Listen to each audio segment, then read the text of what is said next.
Welcome back to my YouTube channel guys. तो आज हम बात करने वाले हैं सीजेपी प्रोटेस्ट के बारे में, जो कि 6 जून को हुई थी जंतर मंतर पे। नो डाउट ये प्रोटेस्ट अच्छा है, जो कि कॉकरोच जनता पार्टी के द्वारा लाया गया है। प्रोटेस्ट का मोटिव ठीक था कि नीट एग्ज़ाम में जो पेपर लीक हुआ है नीट एग्ज़ाम का, उसको लेके था कि शिक्षा मंत्री धर्मेंद्र प्रधान को इस्तीफा देना चाहिए। उनकी जिम्मेदारी भी बनती है, क्योंकि जो मिनिस्टर्स होते हैं, अगर उनके डिपार्टमेंट से कुछ भी होता है तो उनकी रिस्पॉन्सिबिलिटी होती है कि उसकी जिम्मेदारी ले। अगर गलत हो रहा है तो उस गलत को ठीक करें, अगर नहीं ठीक करते तो पद छोड़े, फिर पद पे रहने की क्या ज़रूरत है। जैसे अभी एक रिसेंट एग्जाम्पल हुआ रेलवे का। रेलवे में आप देख ही रहे क्या हालात चल रहे हैं। 10 बजे तत्काल विंडो ओपन होता है, कभी कोई तत्काल टिकट बुक नहीं कर सकता है। 11 बजे स्लीपर के लिए विंडो ओपन होता है, उसमें भी कोई तत्काल टिकट बुकिंग नहीं कर सकता है। रेलवे में जो हालात हैं वो तो बद से बदतर ही हैं। हमारे मिनिस्टर को बस ड्रोन से रील बनाने को फुर्सत नहीं है।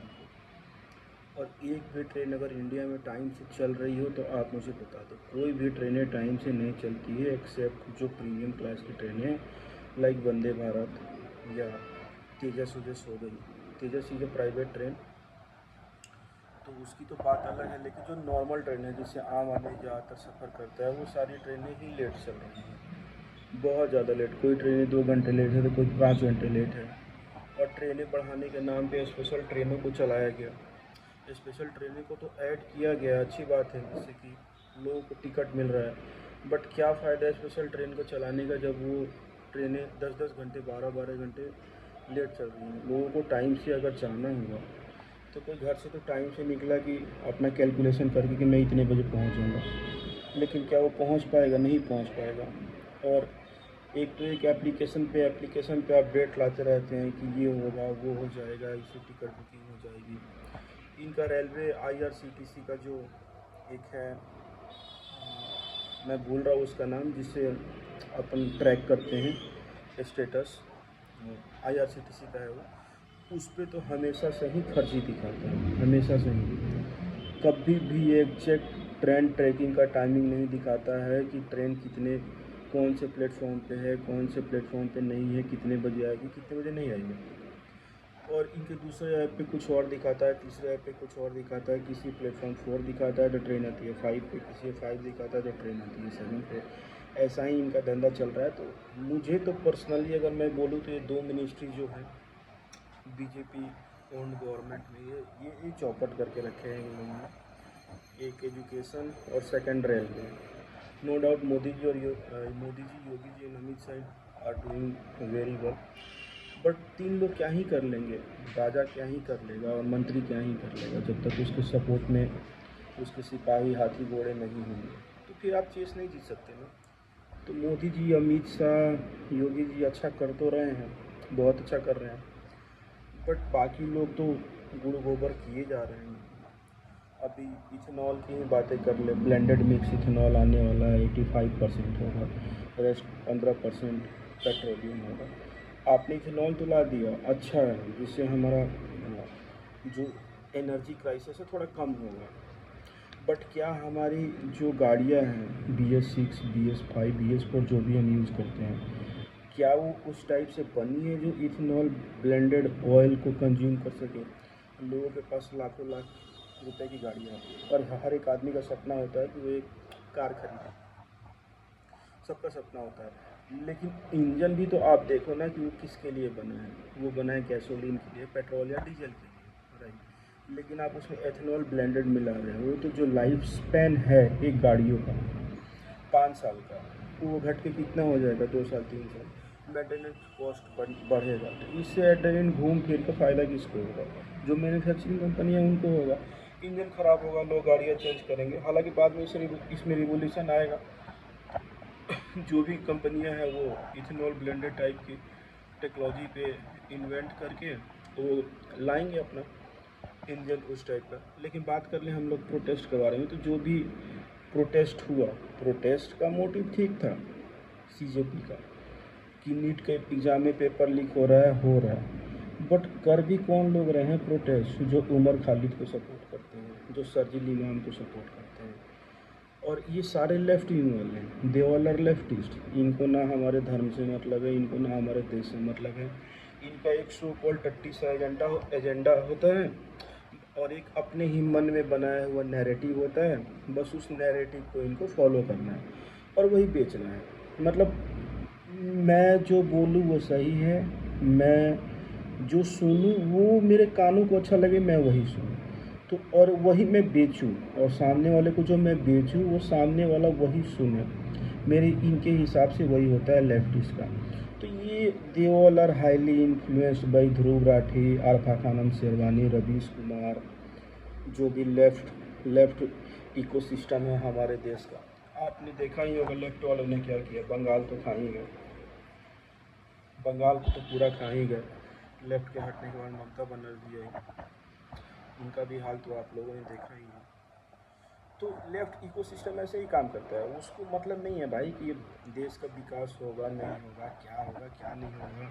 हमारा इतना बड़ा कल्चर है, इतनी बड़ा देश है, उससे इन्हें मतलब नहीं है। इन्हें मतलब है कि बस इनका साबुन बिक जाए मार्केट में, साबुन लोग खरीदे और उसी साबुन को इस्तेमाल करें, चाहे वो साबुन एंटी नेशनलिस्ट ही क्यों ना हो। और ये सब है भी तो सारे के सारे एंटी नेशनलिस्ट।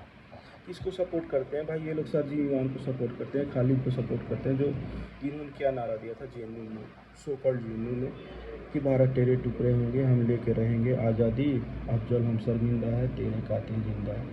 मतलब ये टेररिस्ट के मरने पे शर्मिंदा है क्योंकि उनके कातिल जिंदा है। और कातिल कौन? हमारा न्याय सिस्टम नहीं तो उसे फांसी दिया था ना। तो मतलब ये एट द एंड उसको ख़त्म करना चाहते हैं। और वो शर्जील इमाम ने क्या बोला था कि हम एक कॉल पे 10-20 लाख लोग आ जाएंगे, हम चिकन नेक को वहाँ से कट कर देंगे। तो बुलाओ ना भाई, फेंकने से कुछ नहीं होता है ना, बुलाओ। तुम्हारे एक कॉल से अगर आते हैं और काटते हैं, बुलाओ। हमारी आर्मी बैठी तो है तुम्हारा गुद्दा दिखाने के लिए, तुम्हारा गुद्दा निकालने के लिए। हमारे आईटीबीपी वाले बैठे तो हैं, हमारी आर्मी बैठी है, हमारी बीएसएफ वाले बैठे तो हैं। वो तो वेट ही करते हैं कि कोई आए, उनका भी थोड़ा डंडा चले, जो तेल पिला कर उन्होंने रखा है, सारे गुद्दे इनके निकल जाएंगे।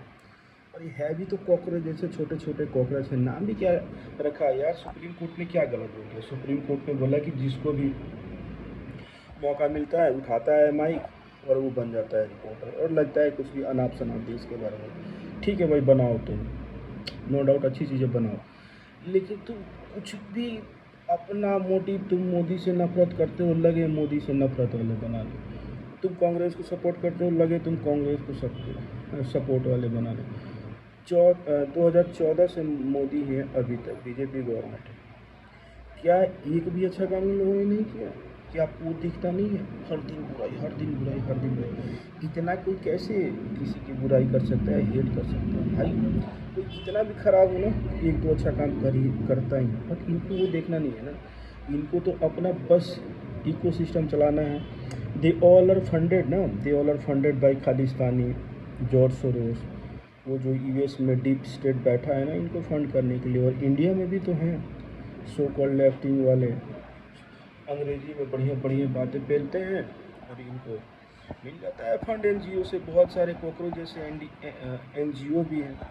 तो नाम तो इन्होंने अच्छा चूज करके रखा है, कॉकरोच जनता पार्टी, क्योंकि इनके साथ वाले जो भी हैं ना वो सारे कॉकरोच के ही जैसे हैं, सारे कॉकरोच हैं।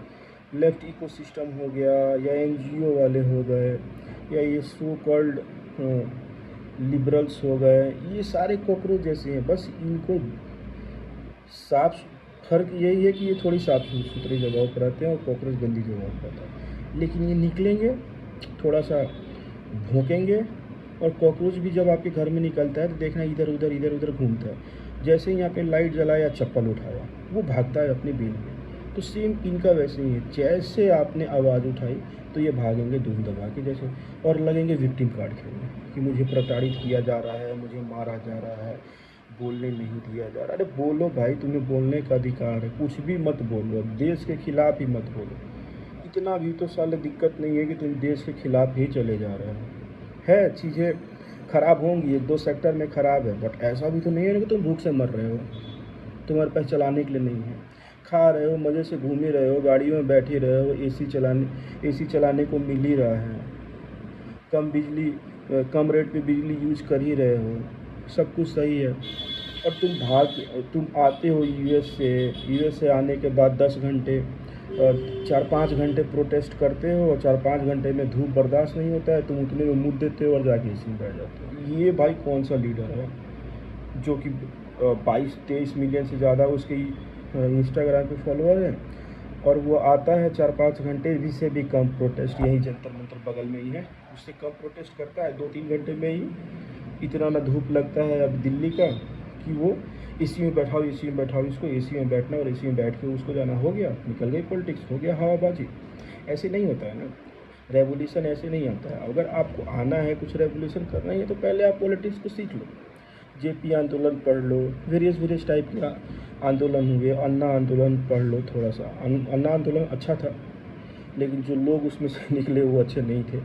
तो जो मेजर रिवोल्यूशन है इंडिया में वो थोड़ा पढ़ लो, ब्रिटिश टाइम के समय का रिवोल्यूशन, इंडिपेंडेंस के टाइम के समय का रिवोल्यूशन पढ़ लो, उससे सीखो। ऐसे यूएस में बैठ के हाँ हाँ हाँ, और यहाँ आने के बाद बस स्वाहा। वो एक डायलॉग है ना मनोज बाजपेयी का, ये तो अभी से मूर्ति है, तो वही इनका हाल है। ये बस इनको सोशल मीडिया गेन करना है, इन्हें यूट्यूब व्यूज़ गेन करनी है, इन्हें अपना इंस्टाग्राम पेज बढ़ाना है, और ये सो कॉल्ड जेनजीज, सारे नहीं, कुछ एक गिने चुने इनको फॉलो करेंगे, इनको मीडिया हाइप मिलेगी, इनको एडवर्टाइजमेंट मिलेगा, एनजीओ से फंड मिलेगा।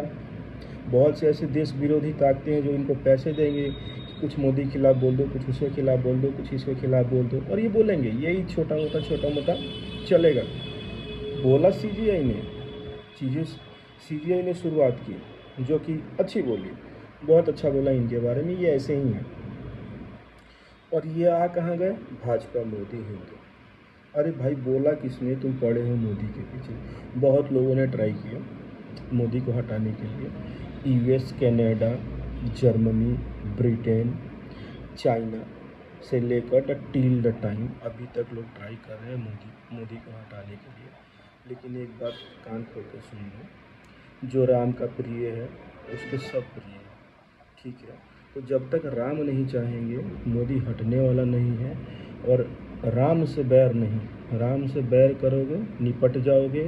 2-4-10 दिन की ये पार्टियां हैं, कचड़ी पचड़ी पार्टियां हैं, हु हल्ला होगा, मीडिया कवरेज मिलेगा, इनको फंड मिलेगा थोड़ा बहुत, और उसके बाद इनका बाज़ार ख़त्म है। भाई कोई पूछने तक नहीं जाएगा। ये लोग उतारे तो अपना चुनाव में, किसी एक चुनाव में माइनस में वोट मिलेगा, जमानत जब्त हो जाएगी इनकी। जो जमानत राशि होती है ना, जब आप बॉन्ड पेपर एक साइन होता है जिसमें कुछ पैसे जमा करने होते हैं चुनाव लड़ने के टाइम, वो भी इनकी जब्त हो जाएगी, इनको माइनस में वोट मिलेगा। तो यही है इनका चलेगा, ऐसे कुछ दिन हो हल्ला होगा, फिर रिसेंट अगर कोई अपडेट आता है या होता है तो I will share my opinion. मैं भी ऐसे कुछ खास नहीं हूँ, बस एक देश का जिम्मेदार नागरिक हूँ, तो मुझे लगा कि कुछ वीडियो बना के इस पर डालना चाहिए। बाकी रेस्ट अगर कोई डेवलपमेंट होता है इस टॉपिक पे तो मैं बनाऊँगा एक छोटा सा वीडियो।